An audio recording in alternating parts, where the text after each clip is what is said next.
As we come to the end of another year, many of us will spend time looking back on the previous 12 months and looking ahead to 2024. This will be my final end of year message to you as I leave the Trust at Christmas time to take up my new role in Gloucestershire in January. I've worked for the Trust for 14 years, and over the last few weeks I've spent a long time reflecting on the changes that have taken place, the challenges we've faced, and the many achievements of our teams. I come to the end of my time here with a mixture of sadness to believe in and a real pride in what you all continue to do for the people of Swindon and Wiltshire every single day of the year. Whilst this end of year message is a look back over the last year, what you will see is how we have spent that time looking forward to ensuring our services continue to develop to support our local community. You can see this in how the hospital site has been transformed in recent years, and that transformation really stepping up a gear this year with the construction of our new integrated front door finally getting underway. This is the biggest development on site since the hospital opened over 20 years ago. That work follows the investment over the past couple of years in our new urgent treatment centre, our new energy centre and the radiotherapy centre, which marks a real milestone not just for us but for the whole of Swindon as we finally brought radiotherapy treatment to the town. These projects and many others besides total over £100 million invested in the site over the past few years. Whilst it's nice to have brand new buildings, it is of course what goes on inside them that really counts. Care delivered by people whose drive, passion and commitment pushes them to do the very best for their patients every day. All this great work doesn't just take place at the hospital of course, and our staff do a fantastic job day in, day out delivering care in people's homes across Swindon.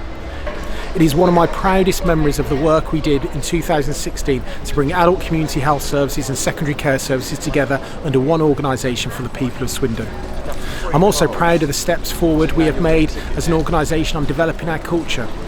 I've always considered it to be the bedrock on which everything else can be achieved if we're an organisation that is truly inclusive and we can be truly compassionate, curious and willing to question ourselves, how can we do better? And we know there is still more work to be done. One of the highlights of my year was back in January when we welcomed our 400th internationally educated nurse, and I was delighted when we went even further towards the end of this year with our 500th recruit, which is a real milestone to be proud of. We continue to work with a wide number of groups to provide opportunity for people to improve their health and life chances, and I was really proud to welcome the NHS Cadets to the Trust this year, another personal highlight. NHS Cadets is a new programme aimed at young people aged 14 to 18, often from underrepresented backgrounds, to provide opportunities for them to explore roles in healthcare. I'm pleased that we've been able to support the cadets, including through offering facilities on the hospital site for training sessions and inviting staff from across the organisation to help inspire them onto a life-changing career in healthcare. Another initiative is Project Search, a programme which aims to support young adults with learning disabilities to develop their employability skills, obtain hands-on experience in the workplace and receive support in securing paid employment after the programme. We welcome the newest cohort of Project Search students from New College Swindon, who will be gaining work experience at our Trust by undertaking rotational placements with Serco. These things are important for what they represent. Us as an organisation that is not only focused on saving lives but changing lives too. An organisation that knows that the crucial difference employment makes to people's life chances and their health outcomes. People with a learning disability are massively underrepresented in the workplace, and the data shows how paid employment improves life expectancy. It really is life-saving work. What I'm most proud of though isn't the buildings, the new services or other improvements, it's the sense of team spirit and purpose that runs through this organisation.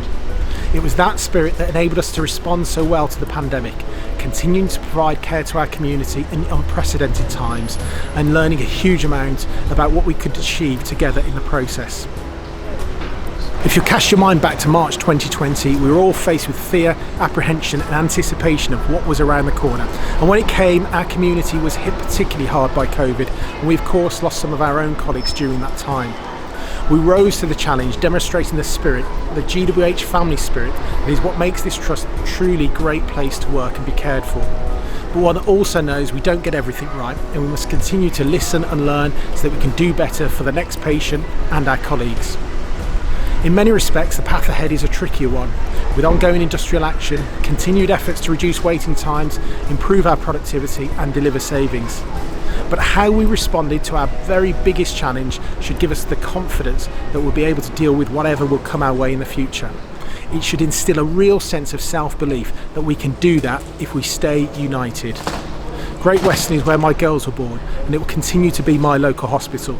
It has meant that this has always been more than a job for me, and I want to thank each and every one of you for your support, and I wish you the very best of luck in the future. It has been a deep, genuine privilege to work with all of you. Thank you.